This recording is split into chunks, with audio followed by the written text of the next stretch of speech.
Star Wars Episode 6 Return of the Jedi was the third and final installment of Star Wars' original trilogy. It came out in 1983, and this film takes place about a year after the events of The Empire Strikes Back. We have made it. This is the final Star Wars movie that I will be reviewing before I see Star Wars The Rise of Skywalker tonight. Super pumped for that movie, even though it's not getting the best of reviews, unfortunately. However, Star Wars Episode 6 Return of the Jedi is a really great finale, in my opinion, to the Star Wars saga. I feel like this movie completes the entirety of all of Star Wars and the stories that Star Wars has told throughout the last several decades. If they never made another movie after Revenge of the Sith, I would have been satisfied. Episodes 1 through 6 made a full, complete story, and any other episodes after that do feel a bit unnecessary, but we have them now and I'm not complaining. So let's dive right into my review for Return of the Jedi.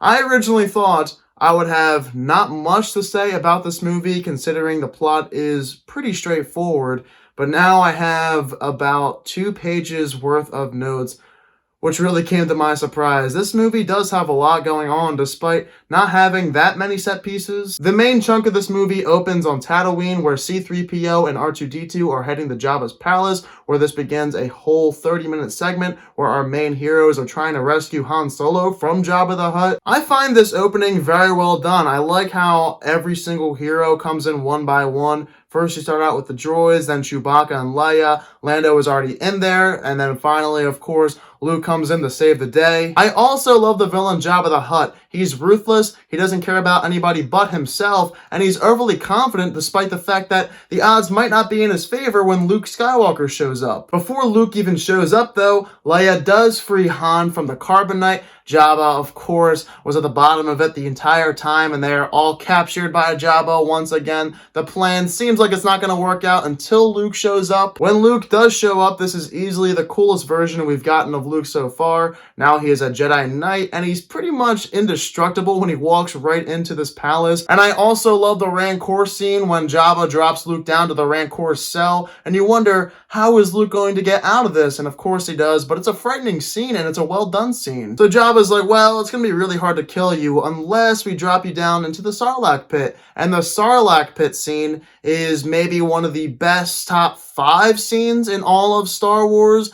I really do love this scene. It's a blast. Total fun. Luke does a front flip on this plank that he jumps off of, and R2-D2 slingshots his lightsaber, which is now green, and Luke just starts going to town on all of these guys on the ship. There's so much action going on. It's a very satisfying scene. Jabba the Hutt is killed, as well as Boba Fett, which was a controversial death considering he's one of the coolest villains in all of Star Wars, but maybe we'll see him in The Mandalorian. I want to. After this takes place, the rest of the gang regroups while Luke heads back to Dagobah to see Yoda to continue his Jedi training. But Yoda surprises him by saying it's time for him to die.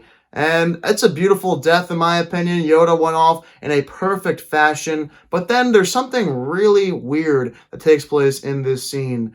Luke asks whether or not Darth Vader is his father. But I don't understand why he asks this question a year after he finds out that Darth Vader is his father. If he went back to Yoda before this to continue his Jedi training, why would he ask Yoda this question now before his death? And he brings up the same question to Obi-Wan. You're telling me that these two did not talk at all in the span of 1 year? I feel like the first question Luke would have asked the first time he saw these guys after The Empire Strikes Back would be, why didn't you guys tell me who my father really was? It doesn't make that much sense, and the storytelling in this scene is not great. But one interesting piece of dialogue that Yoda gives us is that he hints at another Skywalker being a hope for us, so we know who that is. Princess Leia. So now let's just skip right ahead to the Endor sequence. This is where the movie slows down for myself, and it's part of the reason why I don't find Return of the Jedi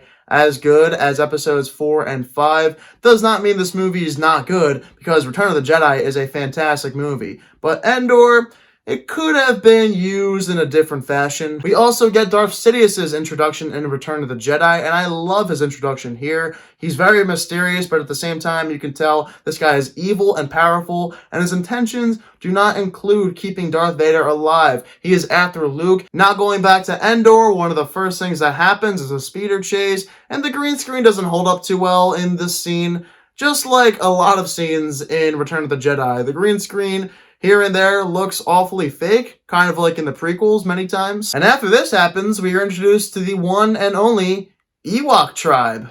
Wow, the Ewoks. Yeah, this is where the movie definitely goes downhill for me. The first 15 to 20 minutes on Endor are just okay, and they probably could have been reshuffled. Do we really need the Ewoks in this movie? No, but they're here, and they're here to stay, clearly, because they last the entirety of this movie after they're introduced. And to me, they are scary, but somewhat cute, and they don't really contribute too much to this film, other than just being that. And the film, for some reason, wants to make them main characters.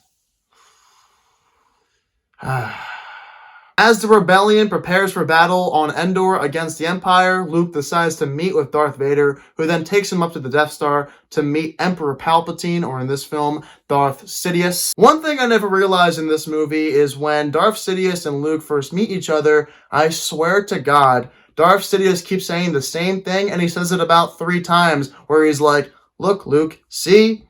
Your fleet is destroyed. The rebellion is over." He keeps pointing to the window. It happens about 3 times, and the 3rd time, it's hysterical. So a battle ensues on Endor, and Chewbacca steals an AT-ST with the Ewoks, and it's pretty hilarious. It's like a cheat code for Chewbacca. He is deadly with this thing. I relate this finale to that of The Phantom Menace. There is a lot going on. There's about 3 different things at once. You have the battle on Endor, Luke versus Vader, and the battle ensuing over the Death Star. It's a little too much for one scene, but it works well to make this film more epic than not. It's a great finale for the Star Wars saga in this original trilogy. Darth Sidious angers Luke. He keeps saying, "Strike me down, I can feel your anger." Luke eventually gives in. Darth Vader intervenes, and these two have a lightsaber duel. This duel is good. I think it could have lasted longer, and most of the time Luke doesn't actually want to fight Darth Vader. He wants to turn him good, while at the same time, Darth Sidious wants to turn both father and son against each other. This, after all, was a scene 6 years in the making. I was not alive during this time,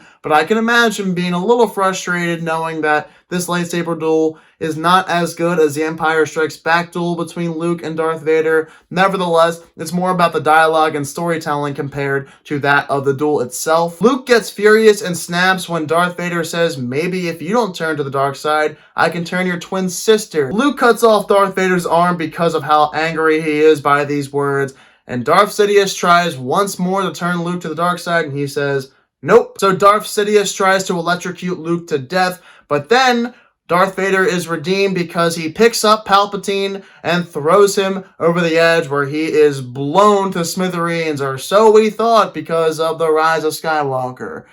What the hell? But it is a satisfying turn of events, because through 3 movies, you saw Darth Vader and his evil intentions throughout, but then he turns to the light side once more, like he was when he was first a Jedi with Obi-Wan, and it's a really nice change of pace for a character that was so evil throughout the first 3 movies. And you get that much anticipated death of Darth Sidious, while at the same time a sad death for Darth Vader, and Luke does show emotion in the scene, which I never caught on to until now. Thankfully, Lando is able to take down the shields of the Death Star, and they blow it up using the Millennium Falcon. We then celebrate because it's the end of the Empire with the new edition of the film. You can see different celebrations taking place across the galaxy, which was a nice addition in my opinion. Darth Vader's funeral takes place, and Luke is the only one in attendance, which tells you what everyone else thinks about Darth Vader compared to that of Luke. And we have our final celebration with all the heroes on Endor. It is a great finale in Return of the Jedi. I could not imagine this trilogy ending any other way. Plus, I love seeing Lando dance in the background on Endor.